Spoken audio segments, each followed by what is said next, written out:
So maybe I could frame this question a little differently and just ask, with what you've been presented today with not only the basic components of the IGIF, but we went into some detail about how some countries are taking that framework and then applying it in their context, as well as Greg had indicated earlier today, how different groups and bodies within GIM have also taken a close look at the framework and tried to align their work to the framework. And that's an ongoing process, but there's quite a bit of effort there. So I guess, my question to all of you is, what would you like to see next? Given what you learned today or knew from before or have experience with up till now, what would be a good step for you? Steps. Thoughts on that? Goes to everyone, those in the room as well as those online. Is there?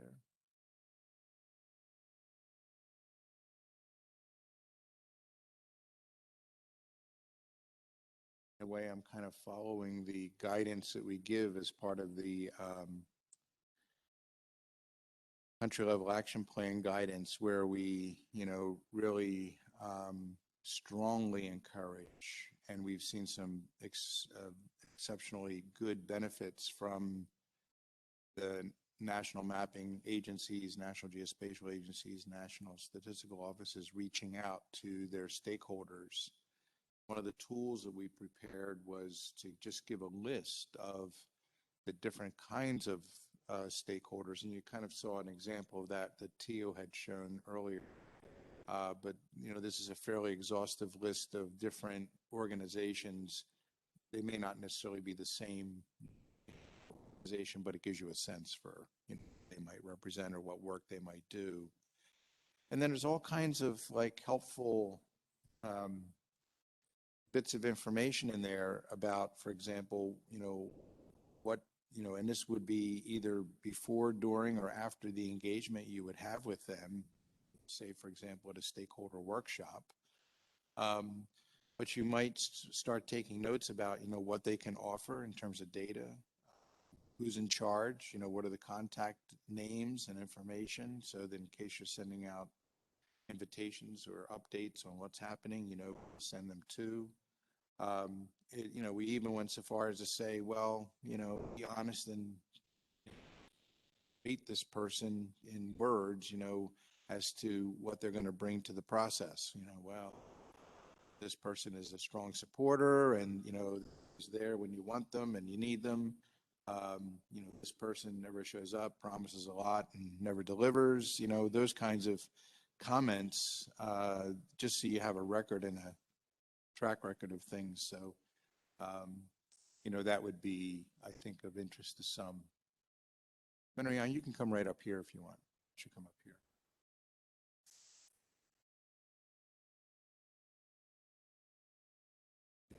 You can get set up if you want.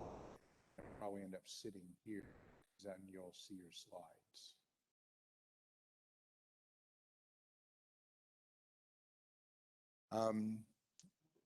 So if anybody has, any thoughts about what you would like to do, as I say, the notion of these stakeholder engagements are really beneficial. And it's a means of communication between you and them. You always will learn. The more you engage with them, the better those relationships. And then the more you'll learn and the more you'll be responsive to the needs of those who are interested in sharing responsibilities or the tasks, and sometimes it ends up being a real collaboration. Be a project that you're going to work on collaboratively with one or more organizations, and you can then form up a team and arrangements with them and get a small project underway to kind of test in or show what's possible. Learn about each other's data. You learn about each other's working environment, different kinds of experiences people have had. So, you know, those are all good things. So let's, yeah, so give some thought. And if you have ideas or suggestions, questions, comments, please just speak up.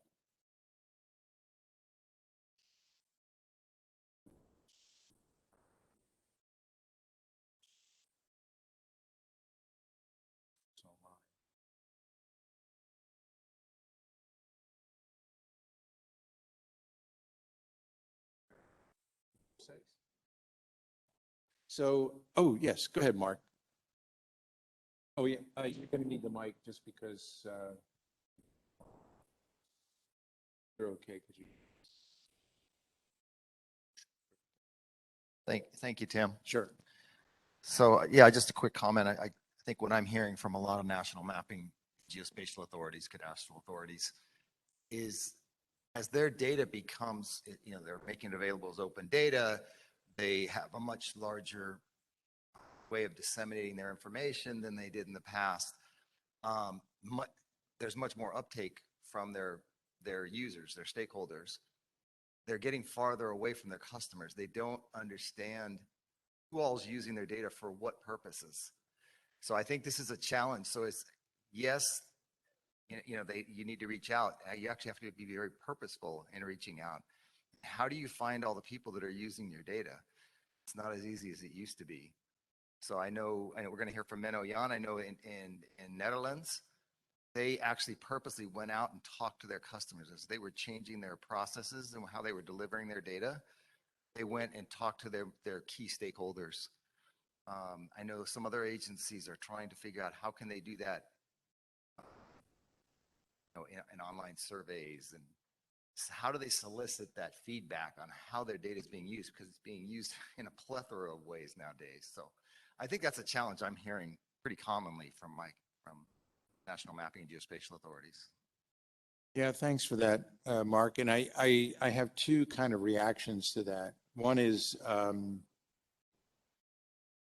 that in my experience in engaging with different users, what we tried to do was to segment them. So come up with different sectors of user communities. So in geospatial, you know, I was with a statistical organization, and we, you know, I think the user groups are not unlike. There's a very great similarity. So we would differentiate between, say, government organizations, and that would be at every level of government. So it wasn't just federal agency to federal agency or national agency to national agency.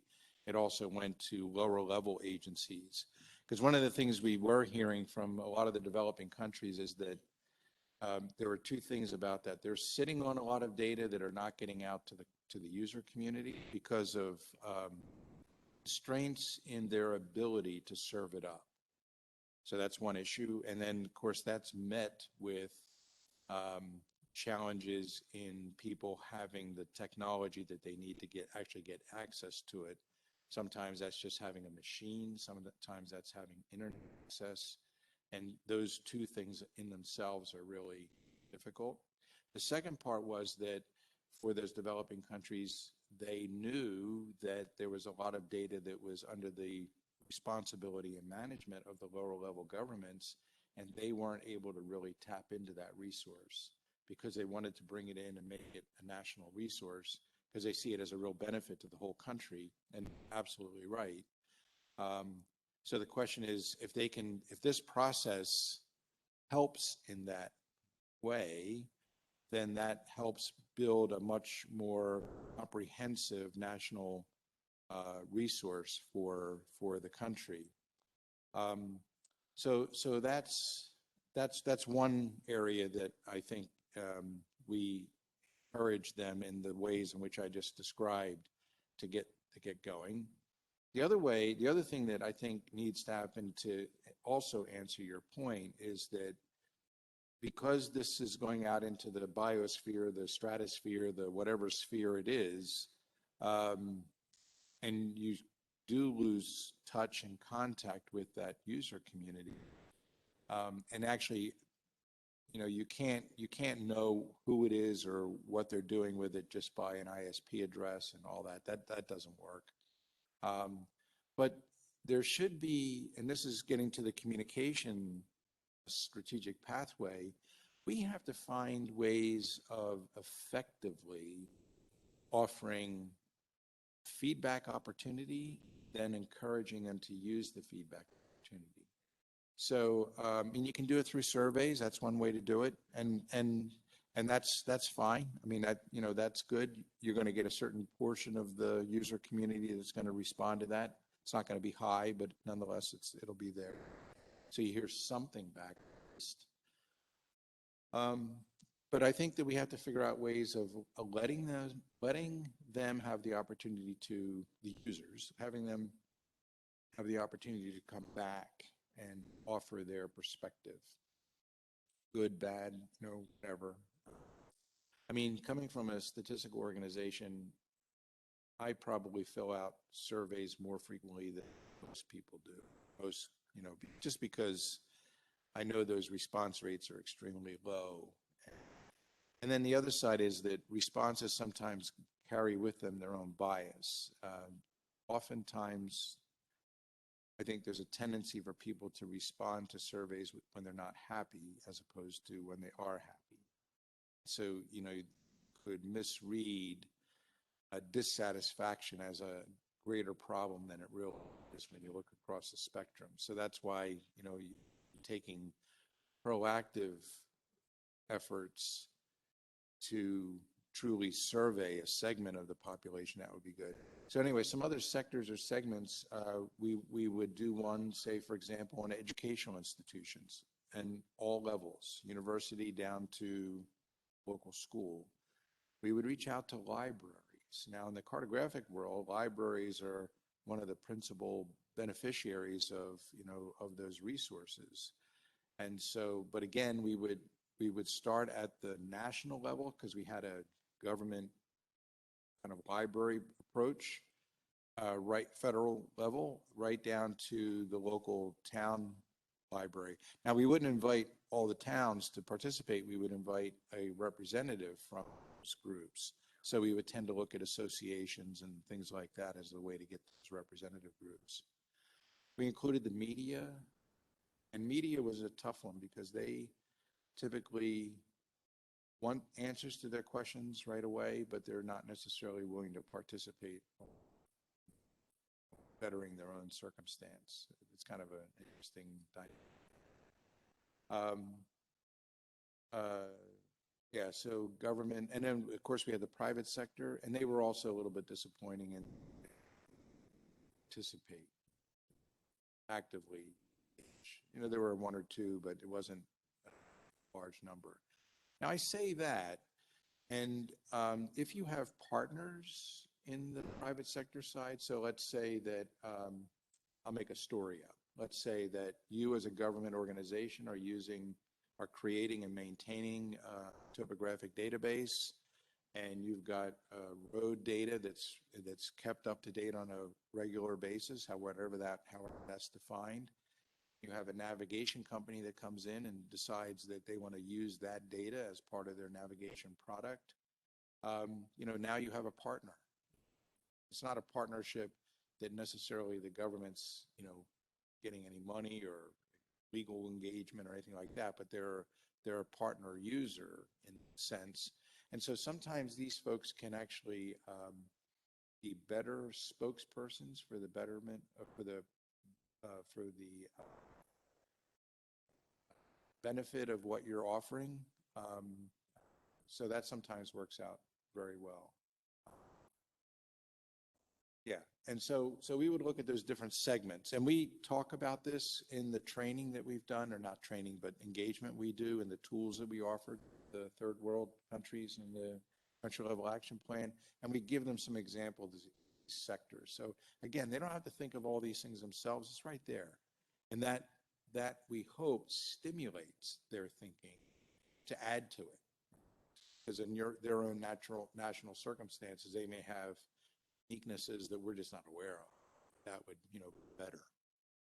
So, so those are a couple thoughts there. Okay. You mind if I kind of just respond to some of those? Yeah, or- no, please. So, Yeah. I think the example of the partnerships with government agencies, we have that as part of the International Map Industry Association. It's a good example of public-private partnership. A lot of them are channels or amplifying the work that the government's doing. And conversely, they're consumers of that data that's coming from government. So we have a good kind of ecosystem working within the International Map Industry Association. It's really a partnership between national government, commercial companies. To your point about user communities, I think that's an important point. I know USGS has been very intentional in trying to create these communities of use so they can start to understand better what their customer requirements are. It's not perfect, but I think they're being very intentional in trying to do that. Ordnance Survey's done of Great Britain has done a really good job of reaching out. I think they have like 150 some case studies where they've intentionally reached out to the users of their data to really understand how they're doing it and what the value is to them, so they can also put a value on that data that they're providing to them. So I think those are a couple of good examples of trying to reach out to your user community. So yeah, that's just a couple of thoughts I had. We just recently had 7 national mapping and geospatial authority statistical offices presenting in our National Government Executive Forum, and we did a survey afterward to understand, what they were doing. We actually got about a 10% response rate, and previously it had been less. But we used the Survey 123, which is just a GIS application. Yeah, we were surprised that we got 10%, of the audience, which was a good response rate. But I do think you're right. There is a bias there, right? They either really liked it, or they really hated it, or they don't respond. So you get those, you get the outliers. Last thing I'd say is the other thing we did about 10, 11 months ago is there's a user community of geospatial authorities, which is about 24 national mapping and geospatial authorities, statistical, land, disaster agencies that are all collaborating. And we use Survey 123 to ask them what topics do they want to collaborate on, right? And they came back with 20 using the UNGGIM Future Trends document. Okay. We used that as our basis, and we had them pick and choose. And it was really interesting to see what came back. Some of it was really eye-opening for us. And so I think those surveys are good feedback to help you kind of change your thinking, understand what your customers are what's important to them. So thanks. Yeah, and I think that's right. And I think then the other side of that point is that if you start that engagement with those groups, you should, one thing that we found useful in the organization I was with was to have them as regular events. So an annual event, for example, where you user communities or user groups, and then they begin to develop their own little relationships as part of that process. But it's one way to keep the dialogue going. If you try to do it more frequently than that, that's sometimes problematic. And if you try to wait too long, then that's a different kind of problem. So we kind of centered in on every 2 years, depending on. And that usually had some very good outcomes to it. And, and it could have been agreements, it could be project, it could be lots of different things. I should point out too, you were one of the ones that came and asked us to create that user community geospatial authority. So here we are 4 years on now. There's 24 different agencies that are collaborating together. And so you were a part of kicking that off. And I have to say, Geoscience Australia, Greg's old organization, is active on both of the working groups and the steering group. And Dutch Cadastre is very active and actually chairs one of the working groups. So there's some representation up there. That's good. That's good. Another thing that's part of this conversation, especially for the developing countries, and this is something that I push for as aggressively as I can, that is that clearly national mapping organizations and national geospatial organizations and national statistical organizations are providing a valuable service. Excuse me. And whether you're making the data available for free, or you're charging a portion for amount for some of the data, or you're charging for all the data, whatever your model is, there's still, value to the society in that sense for what's happening. I guess I'm a firm believer that if you make it free and open, you're going to get a much larger, broad user community as a result, because you're not going to include somebody from getting the data, have the means to get the data, pay for the data. They have to make a decision about what's more important. Things. That said, I think that we can do and need to do more to encourage the value of that data to stimulate development. So coming back to your example of USGS, they have started and expanded their what they 3DEP program, which is really the elevation activity that they have. And they really did this with the user community in mind, but it also provided economic opportunity for surveying community. And the United States, and I think this is true for a lot of places in the world, surveyors typically are small businesses. It could be one person, it could be, but they provide a very valuable service, and they're always there in the background.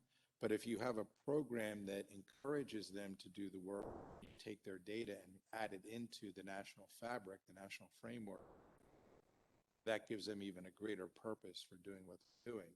And they also feel a bigger part of the process. And that stimulates just by, that will stimulate the notion of creating more businesses, because more people will see that as an economic opportunity. They'll start a business, they'll start making money, and maybe they're hiring somebody, and maybe they think about another related business that they can then, so it prospers on its own, propagates. And in places of the world where the lack of economic activity is creating additional problems for countries, like mass migration. We're not moving because they want to move, because they have to move. Moving because of sometimes war-like situations. Also mass numbers of people move because there's nothing there. They don't have jobs, they don't have livelihood. There's nothing for them, so they have to go someplace where there is something for them. Climate change, the lack of economic activity are just going to make that situation worse. So the thing is, what can be done from a geospatial perspective to help strengthen communities, build communities, so on and so forth, and economic development as part of that formula, going to have a much more stable environment. And then, in some parts of the world, I'm a believer that you give somebody a job, they're not going to turn into a terrorist. And so, terrorism really grows because people have no option but to get that loaf of bread. So, if we have opportunity, economic opportunity, that is, so, there are lots of benefits, and, we're at a point where we can make a difference, even if it's a tiny difference. Each tiny difference adds to another tiny difference, and it goes from there. Any thoughts from the folks online?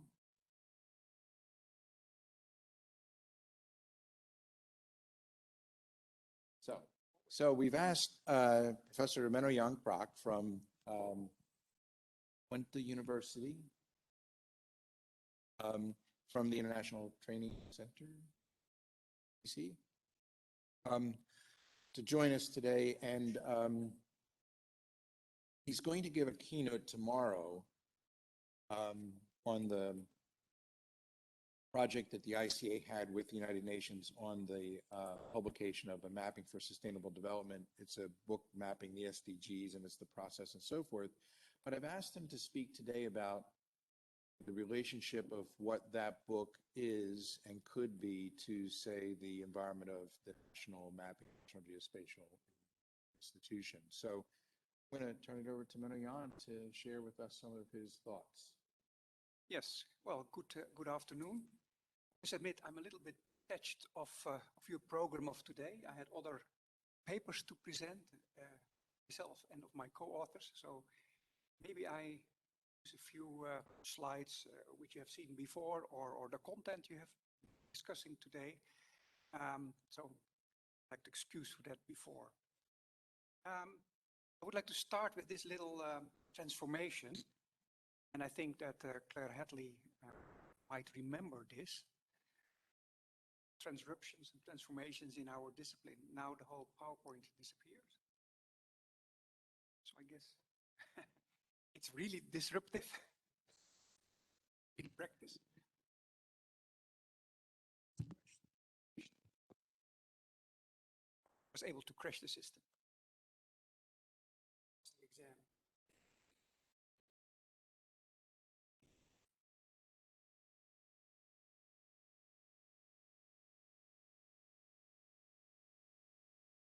Again, so I think this movie is it the Mac? It's the movie that crashed the system. Oh, it's the movie. Skip it.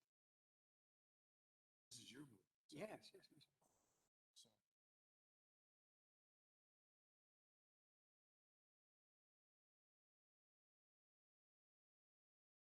I can blame the Ordnance Survey. I stole it from them.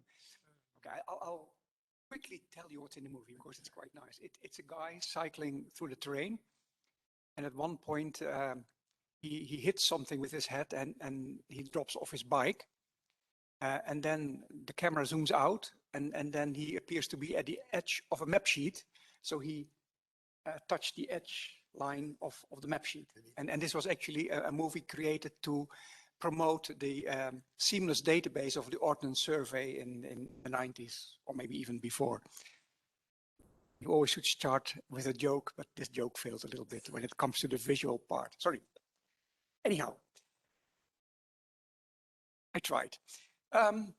Okay, so in the past, so to say, national mapping agencies, they were there to produce and disseminate topographic maps. And I still remember very well as a student in the Netherlands, there was one address in the whole country where you could go and buy a map. That was the National Mapping Agency, which then was part of Defense. So not that easy.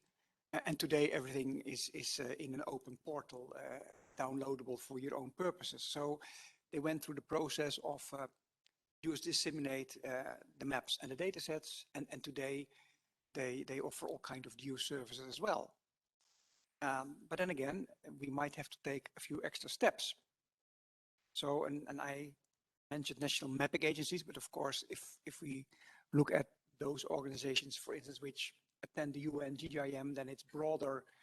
And Tim, next to me, always claimed that his Census Bureau was also a national mapping agency, which took me quite a long time to believe, so to say. But okay, that's a different discussion.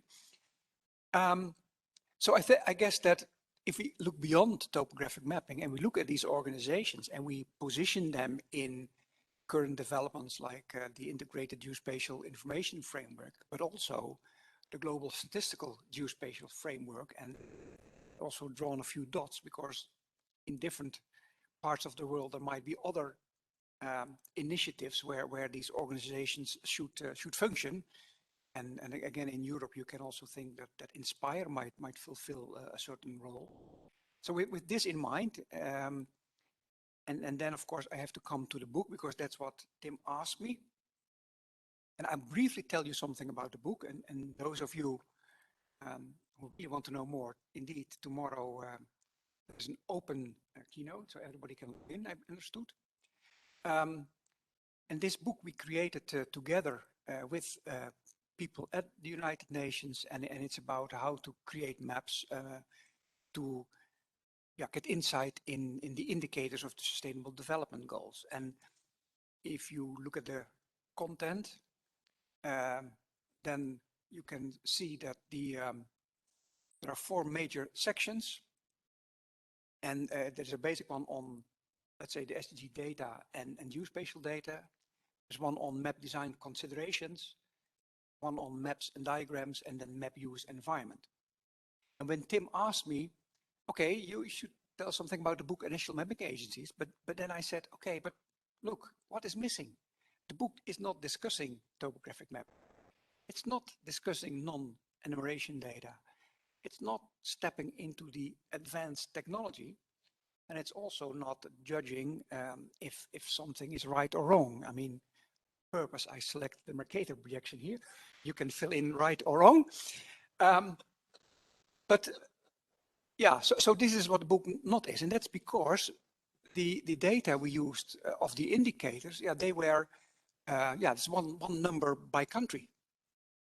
And so you automatically are linked to these enumeration districts.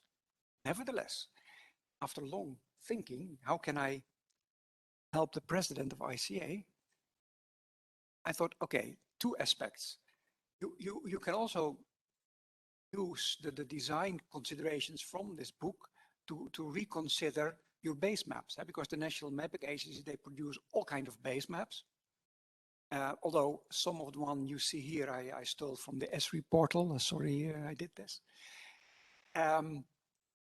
So there are many options, and very often people do not always have the choice to select the appropriate layer which fit the theme. And so again, there the National Mapping Organization, or those organizations providing these data sets, they could still learn from cartographers, okay, what is appropriate. And I think it's especially, there should be opportunity to select the layers you like, or you need, actually, I should say. And now often you get a bitmap which is being served as a service, but it doesn't allow you necessarily what to do. Of course, there should then also be kind of instructions what you should select and what is appropriate. I mean, I can imagine if you map an SDG indicator related to hydrographic power, then you need the rivers, waterfalls, and things like this. So that's just an example of what you might need. Then again, I would like to take one picture from the book and briefly discuss this with you, where all these design considerations come in. Because again, if national mapping agencies are functioning like a kind of hub in kind of, okay, let's use the old-fashioned word, a GDI, then they will also be confronted with all kinds of other data. I mean, in the Netherlands, the Dutch cadastre is very much in linked data. So if you click on a building, you get everything related to that building, which is somewhere in a database. And somehow they want to combine that and visualize this, and then they might benefit from our knowledge, so to say. So I would like to go at these things.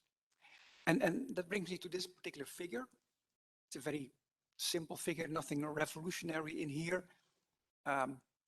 Quickly go through it. So you have to define your goals of the project. You have to review available data sets. And tomorrow in my talk, I will talk a little bit about the problems we faced when applying this on the indicator data. Because especially point 3 is of big interest: clean and format your data. Then you have to transform and analyze them for the type of map you have in mind. Then you have to do the map design.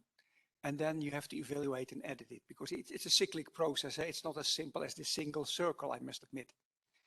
In the book, you also find then all kind of, let's say, sub-items related to these boxes.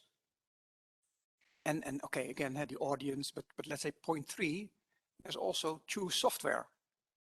And I mentioned ESRI, advertise them, but now I will criticize them too. I would do that with any software vendor, by the way, because often the software provides defaults, and most people stick to defaults. They have a spreadsheet with data, they link it to their software, they push a button, and by default, almost always a choropleth map pops up. And the chances that things go wrong then are rather big. So it's not only the software provider, it's also the user who should realize that this is the case. Okay, so that's related to these boxes. Probably what's more interesting is what happens at the arrows. And so again, if you don't define your goal before you review the data, you will not make it. If you find your data, you often have to revise your plan, because you will face incomplete data, outdated data. So again, that's very cyclic. That's also why this return arrow is between 2 and 1, because that quite often happens. Especially when we created the book, we had an idea, okay, let's use this indicator. And then you went into the SCG database. And then half of the, if you would let's say focus on Africa, half of the countries didn't have any data. And also I noticed that over time, these data changed. So later we tried to reconstruct the data we used, and then new data was there. So that's also happening. Also, again, this point I already made, beware of the software defaults. I mean, it's very easy, but yeah, you have to think. And I guess that's where we can come in and advise. And that's also what happens, because accompanying to the book, we have created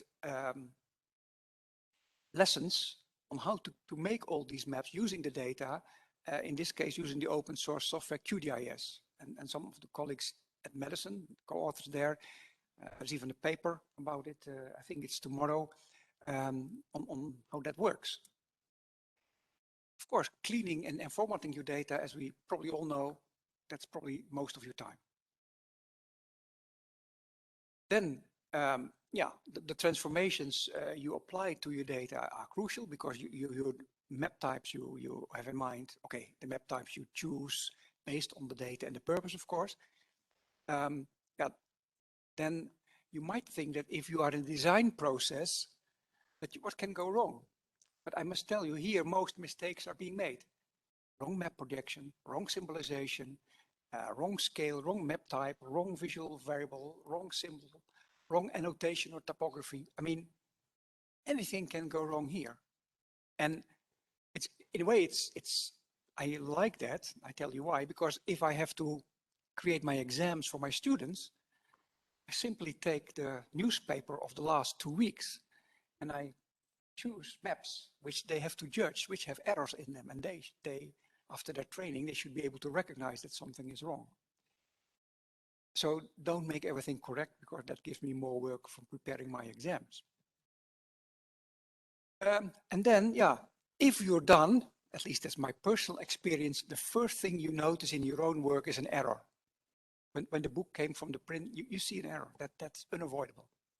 So I guess with this little figure, which could somehow function as a kind of template on how you create maps and visualizations, because we have, next to maps, we have also quite a few sections on all kind of diagrams, that could help you as organization in this new hub role, if you have to deal with other than only topographic data. Still remember maybe the redesign. I do know, for instance, that in Finland they are currently redesigning the visual look of their maps. So yeah, hopefully that the book can be of use.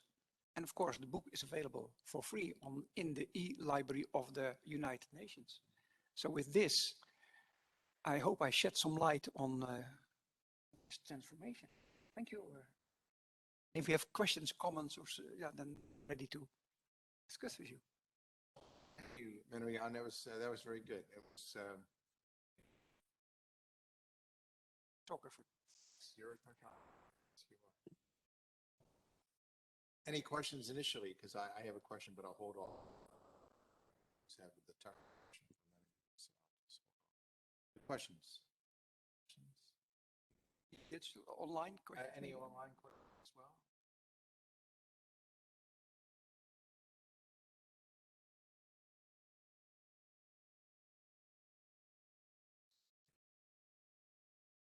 I'll ask my question. My question's a little different, so I'm going to come at it from a different perspective, because you indicated on your circle of activities, and you mentioned that, cleaning and formatting the data, usually takes the most time. And I don't disagree with that. I think that's always an issue, particularly when this experience, you're seeing this data for the first time, right? So it's all new. But you also know that there's great interest in using new technologies and cartography. And so it seems to me that the clean end format or read data is a potential opportunity for artificial intelligence. Yes. Yes, I did not want to reveal everything what I want to talk tomorrow about. Oh, sorry. But Yes. tomorrow I will, well, the title is Open Knowledge Map. Okay. I will come back to that. So Okay. I will not say too much now. But You're refusing to answer now in the hope that you'll have a good audience tomorrow to hear the answer. yes, somehow. It's a teaser. Yes, okay. I'm only teasing you. Okay, that's good. I know that's But, good. but That's then good. again, I think if you think of new technology, we are currently experimenting quite a lot with VR and AR and mixed reality. But then also, if your data is messy, then it doesn't show anything. So you need to have your data ready for such an environment. And that might have, again, different requirements than a GIS system or so.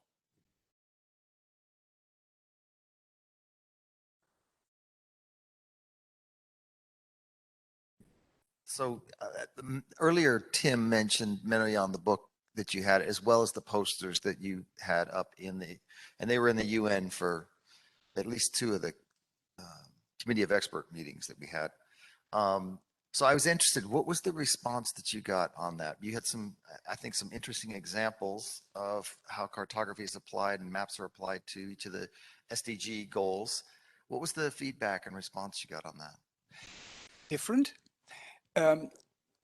Let's say it was a mixed bag of responses. I think that the first thing happened was that the ambassador of country X came to us and say, you have to remove all these posters because these boundaries are wrong.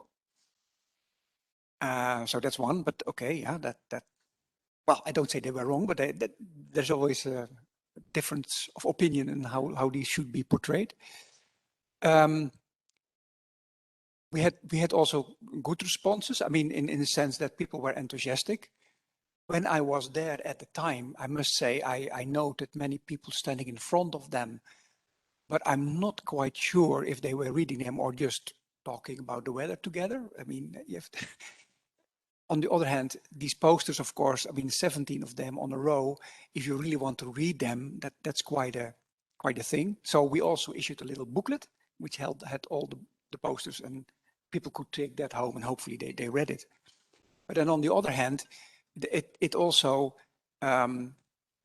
stimulated us to make the next step. And that was thinking, okay, what can we do more? Because it was if you now look back at the content of the posters, it was a very primitive approach.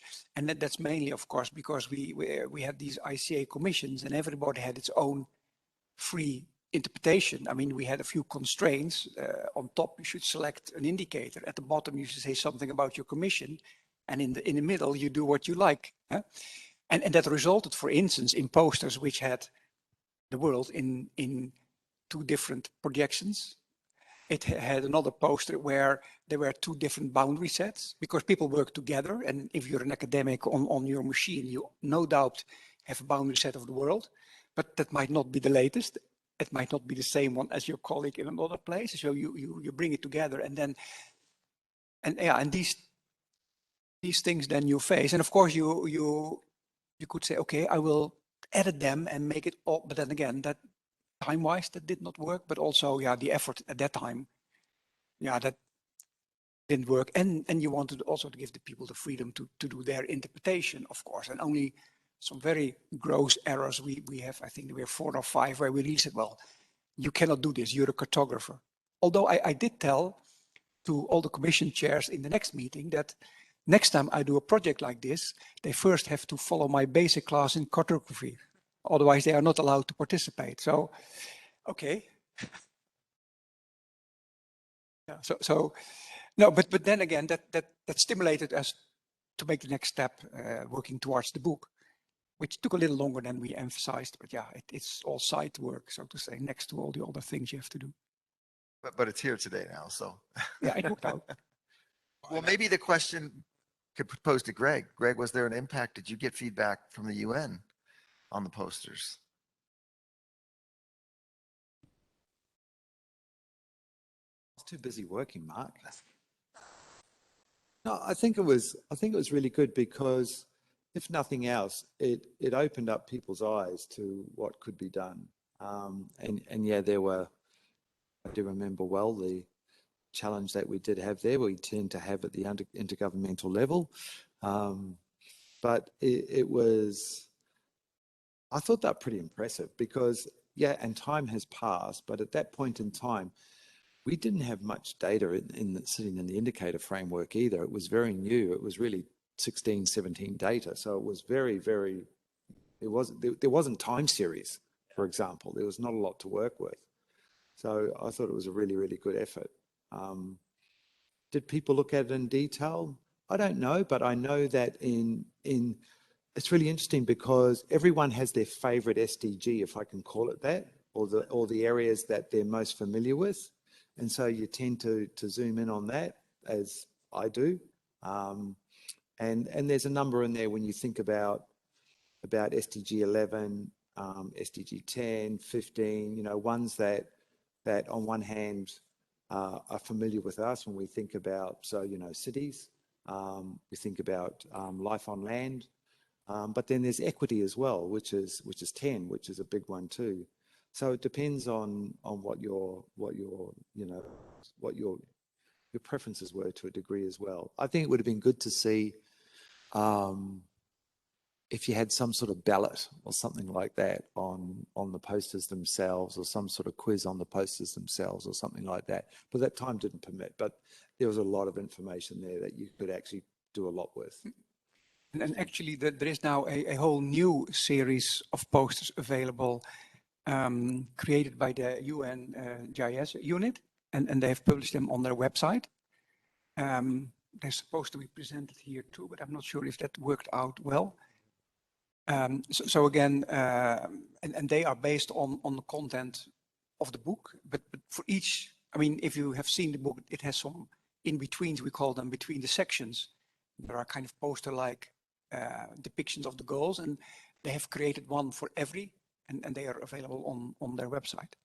But Mees, the most strange anecdote I can tell about these posters is that the year after, I found 2 or 3 in the public area, and where the public enters and where the shops and the post office is.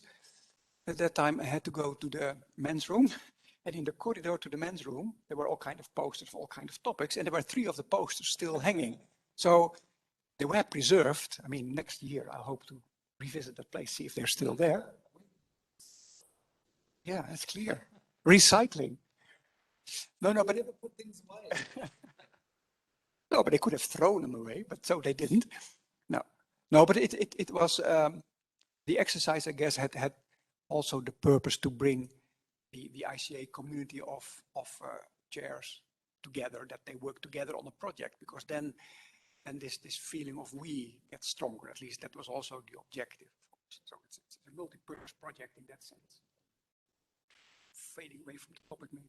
No, that's fine. And I was just going to add that those posters are still available on the ICA website, and the compendium that Menno-Jan is referring to also is on the website, in addition to the book. Yep. There you go. Other questions? Anyone have questions on the topic or for Menno-Jan? So if I'm country A or B or C, and I look at the book, Mapping for a Sustainable World, would I be able to, in effect, replicate portions of the book that would be of interest to my country using my SDG data so that I can have cartographic representation of results of that statistical data collection? Yes. What we aim at, as I said, that all the data we have used to create each of the figures in the book will be available on the tab, so that people can take that data. They can then maybe have these lessons. We have not for all maps these lessons, but so they can reproduce the most common map type, so they get instructions how to make it. And of course, they can then replace that example data with their own data. And I guess it would indeed be great if if you could zoom in on a country. So if a country, well, if let's take the Netherlands, that they have the data available for the provinces, for the municipalities.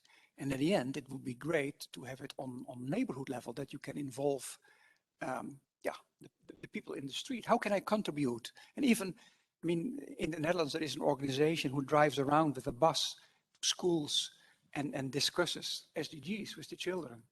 And of course, if a child learns, if I leave the room and I switch off the light, I contribute to SDG, whatever is about energy saving. I think that would be great if you would be able to go on to that level, to really to the street level, so to say. And then we do citizen science, so to say. But so yes, so short answer, yes. Good. Any questions about that from countries or groups? And of course, we could do workshops for particular countries and organizations if they are interested as well, of course.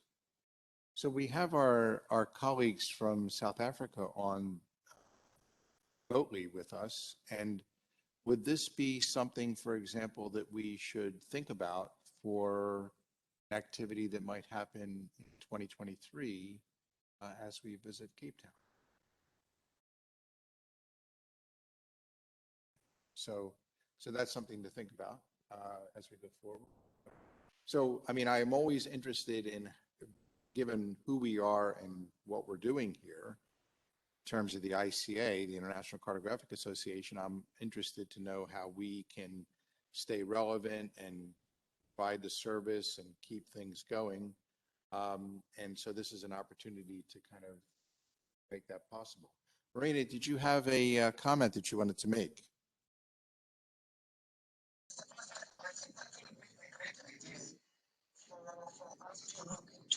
What have we done in South Africa in terms of strategic objectives when it comes to the special infrastructure? So you're not coming, can I just stop you for a second? If you could just adjust your microphone a little bit. You're just coming through a little bit too softly.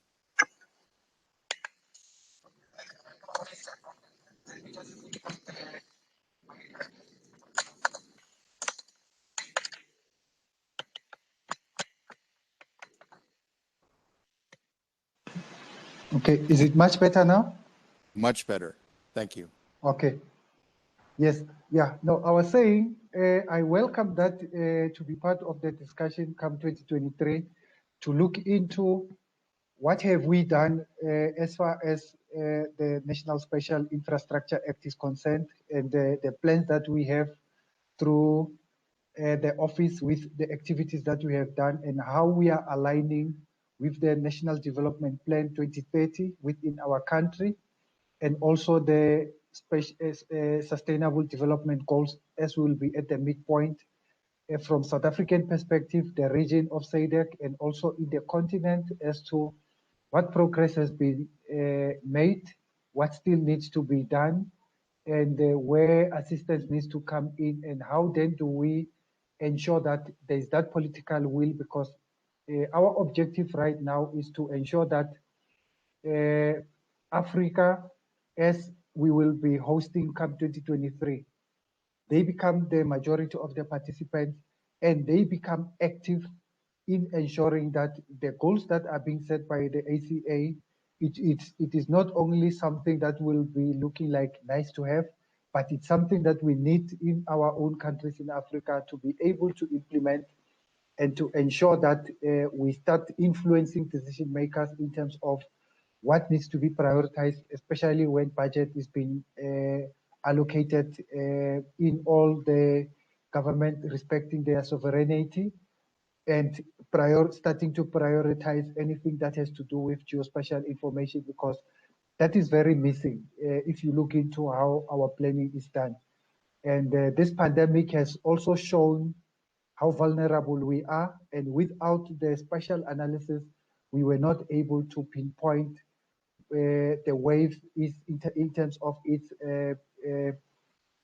movement and all those stuff. We could see the numbers, but that analysis was catching us up, and we were able to analyze that through the process And now we are in a better understanding, but it's something that needs to be common to all the African countries, not only in South Africa, just because we've got institutions of higher learning and the research institutions like the CSIR, which are leading in ensuring that anything that has to do with geospatial information gets prioritized. We need to influence from South Africa every country in the continent to be optimistic, participative, and also taking the initiative to own up in their own countries in implementing these good strategies that ICA with United Nations are putting forth for advancing the good cause of mapping. Very good. Thank you for those comments. That's excellent. And Mark, please. Yeah, you're touching on what Greg was talking about. A lot of the countries' portals that have the SDG data that supports the SDG goals wasn't available before. If you are going to do the work, thinking about doing further work for Cape Town in 2 years, maybe we think about now that we have that data available on the country's portals and the SDG portal. It might be a good opportunity to actually showcase that data cartographically. Yes, that could certainly be an idea. Of course, that's in a different context, because then the question is who is going to do these things? I mean, again, as an academic, if you then have done the book as it is, then I don't see it as a duty to update it all the time. But of course, on the other hand, making showcases of how it could be done, how you could zoom in, what technology there is available and mapping techniques, that could be an idea, but only as a kind of, let's say, example, I would say. Yeah, and I think it also would depend on, what role, say, for example, possibly a commission could play in some of this work. So again, not taking on the role of doing the production, but maybe teaching about how to set up that process and then allowing a country to be able to do it. Yeah, so for instance, I just came from a session from the Atlas Commission, and there we play with the idea, to create an atlas of the SDGs. But then again, we said, look, making an atlas with 330 pages, one map for each indicator, well, that's not our idea, because even before you're done, it's old. So you have to be creative and do something completely different. And one of these ideas could be that you, for instance, for certain SDGs, you zoom in on certain parts of the world and dive in deeper and then showcase things. So it's more, again, an exemplary atlas, at least its content, than that it's an inventory of all these SDGs. Having said that, you could still think, you said about AI and maps, maybe it's also a good idea to have such an atlas with one page for each indicator, but then that it's automatically generated all the time and updated, and that you don't need too much human, let's say, interaction, because that will be probably for the human very boring. So you won't get much funds for such thing, at least not in my environment. So, but still, the idea to use then these new techniques to generate it like this, that could be an idea. But I think for the Atlas Commission, they should showcase what could be done with an atlas and how you could do these things, so that it's innovative, so that the researchers involved, let's say, get their brownie points too, but also that it shows what cartography can mean. That's good. Any other reactions or comments or questions?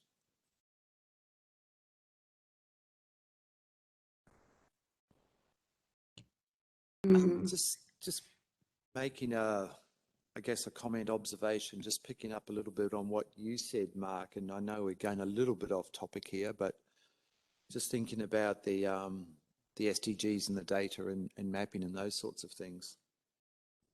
is that we were just looking at just recently the data that's in the indicator framework at the moment. So just thinking about, back to your point, Mark, about 2023, I had to get my fingers out because I'm no good with maths, but in August 2023, we are exactly, give or take 1 month, halfway through the 2030 agenda. So it's a bit of a milestone in itself.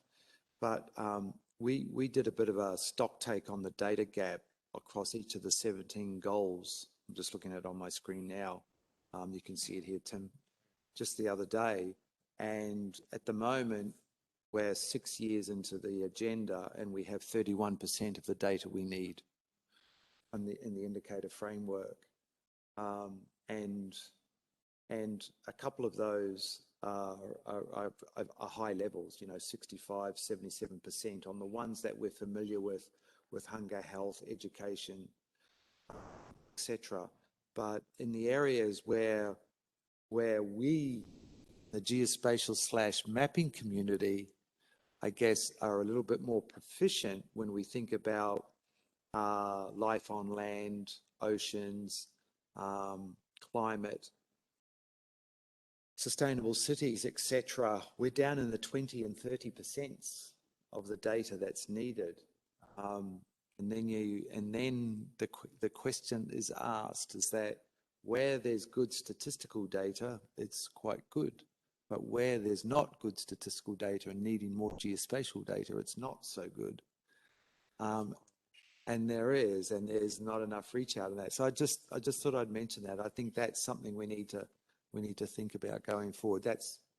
I just thought I'd mention that in the context of what you were talking about, Mark and Menoyan. And I guess one of the things about the book and the posters, if nothing else, certainly the posters, is that it got other groups and communities to start doing posters as well, to start saying, okay, goal by goal by goal by goal across different thematic areas, which was I think, a very positive outcome.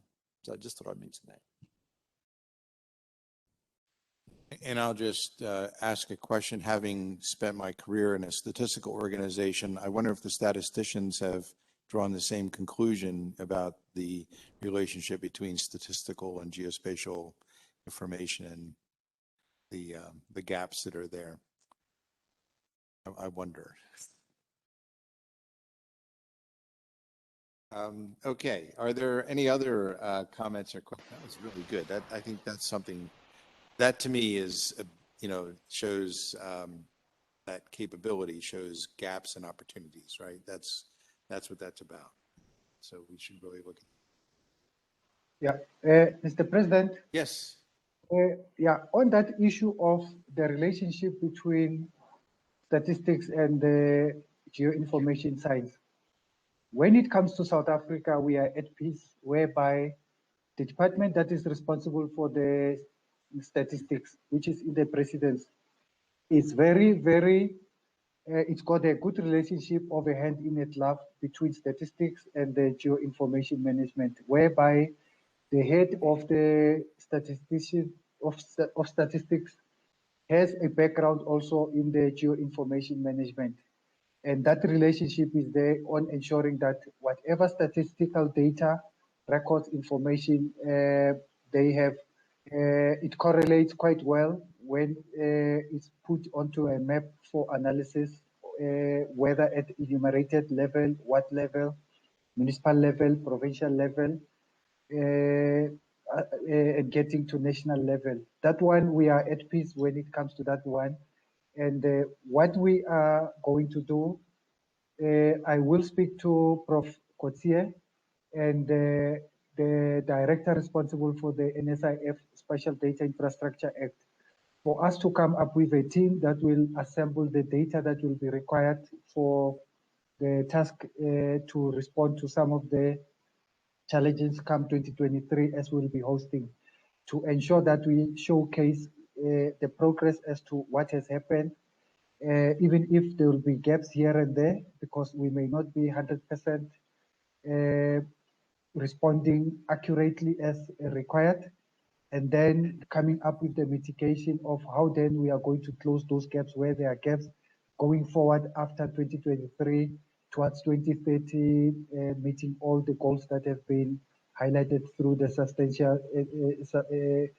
the development goals, because that is very, very, very critical for development to start being something that the people in Africa are benefiting from the project as been put in of 2030.